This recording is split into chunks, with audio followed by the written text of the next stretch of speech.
Well, happy Wednesday morning to you, everyone, and welcome back to Morning Musings. My name is Don K. Preston. I am the president of Preterist Research Institute of Ardmore, Oklahoma, and I'm in the midst of responding to David Hester's 23 arguments that he presented in his very first affirmative at our just completed formal public debate held here in Ardmore, Oklahoma, July 14th through 15th of 2016. In his very first affirmative, David Hester got up and gave in machine gun style 23 arguments. Now, as I've noted, to get up in an affirmative and to present 23 arguments like that is really nothing but a debater's trick.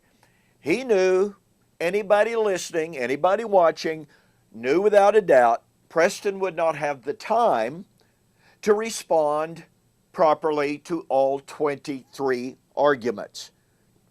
I mean, it's just not possible time-wise.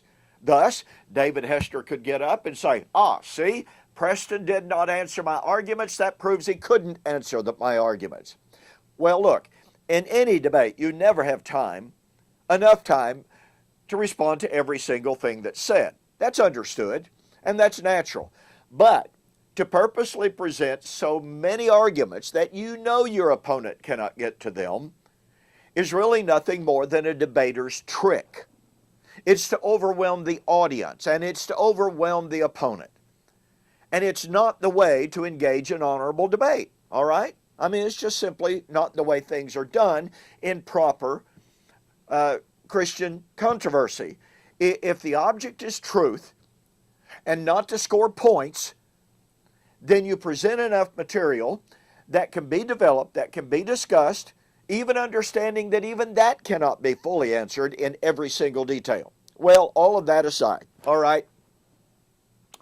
David Hester made an argument if there are any New Testament prophetic texts that are not fulfilled, then the AD 70 doctrine is false. There are New Testament prophetic texts, pardon me, that are not fulfilled, i.e. 2 Corinthians chapter 5, therefore, the AD 70 doctrine is falsified. Now, I've already touched on this passage just a little bit. I've taken note of the fact that David Hester completely and totally ignores the rest of the New Testament testimony about when the judgment was supposed to be. Jesus affirmed that it would be in his generation. Peter affirmed that it was about to take place. Go back and watch the previous segment, okay? My response number 2. What I want to do is I want to build on that just a little bit because David Hester's admission on 1 Peter chapter 4 is absolutely devastating.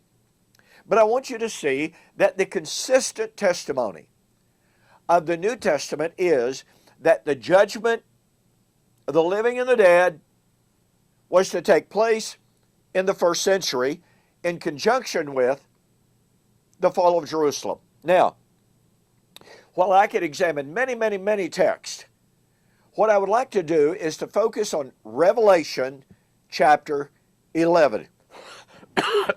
Pardon me. And I would very quickly simply make this point. The time of the resurrection of the just and the unjust is the time of the judgment of the living and the dead. David Hester agrees with that, all right?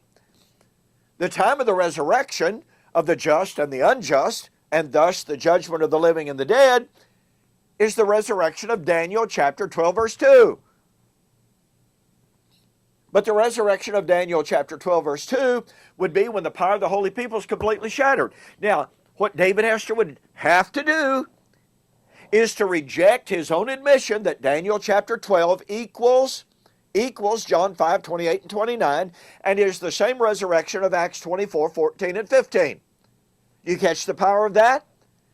David Hester admitted on paper that the resurrection of Daniel 12 is the resurrection of John 5, 28 and 29, and the resurrection of Acts 24. But wait a minute.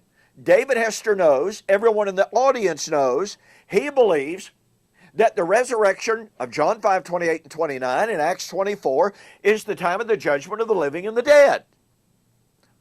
That means that the resurrection of Daniel chapter 12, verse 2 is the judgment of the living and the dead, and it took place when the power of the holy people was completely shattered. Now look how that segues beautifully and perfectly correlates with the Revelation. In Revelation chapter 10, verse 7, we have a reflection, a clear echo of Daniel chapter 12. Daniel chapter 12, verse 6, one angel asked another about when all of the things that were foretold would take place. All of those things would be the time of the great tribulation, the resurrection, the righteous shining forth in the kingdom, verse 3, and the time of the end, verse 4. And another angel who was standing on land and sea lifted his right hand to heaven and his left hand, this is Revelation chapter 10, 6 and 7, and said, when the power of the holy people was completely shattered, all of those things would be fulfilled. Well, Revelation chapter 10, verse 7 says, in the sounding of the seventh trumpet, the mystery of God, as foretold by the prophets, echoing Daniel 12, would be fulfilled. Now watch this. Revelation chapter 11, we find what? We find resurrection. The two witnesses are slain. They lie in the street of the city, quote, where the Lord was slain. Do we have any problem identifying that city? But then they're raised, i.e. vindicated, to heaven. And what do we find at that time? The sounding of the seventh trumpet. And a voice declaring, the kingdoms of this world have become the kingdoms of our God and of his Christ, and he shall rule forever and forever. And the time of the dead that they should be judged, the time of the dead that they should be judged has come, and the time that the prophets should be rewarded. Resurrection. So here we have the judgment of the city, the destruction of the city where the Lord was slain. It is the time of the judgment of the living and the dead. When would it be? When would it be? When the city where the Lord was slain was destroyed. Folks, you see how this agrees perfectly with 1 Peter chapter 4, where Peter said Christ was about to judge the living and the dead. And don't forget, David Hester admitted that 1 Peter chapter 4 refers to the events of AD 70. So here we have the judgment of the living and the dead, 1 Peter 4. We have the judgment of the living and the dead, Daniel 12. We have the judgment of the living and the dead, Revelation chapter 11. Oh, and we have the judgment of the living and the dead of 2 Timothy chapter 4, verse 1. Where is the delineation? There is none. I challenged David Hester to prove that there are more than one judgments of the living and the dead to be found in New Testament prophecy. He uttered not one word of explanation, not one word of exegesis, not one word of proof. You know why? Because there is none. That's why.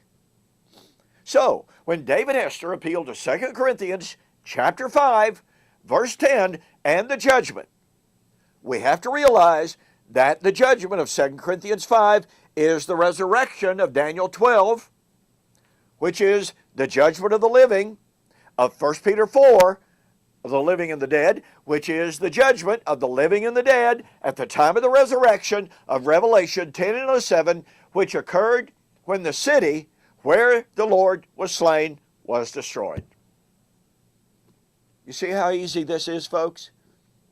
This completely, totally falsifies every single one of David Hester's 23 points. And by the way, he would know it, and anyone who understands logic, anyone who understands the analogy of Scripture, anyone who understands the motifs of the judgment of the living and the dead and the resurrection knows this to be true. It's just simply the matter of accepting it as truth. Hey, and we've got more in response to David Hester's 23 arguments. You don't want to miss tomorrow, so we'll see you on the flip side.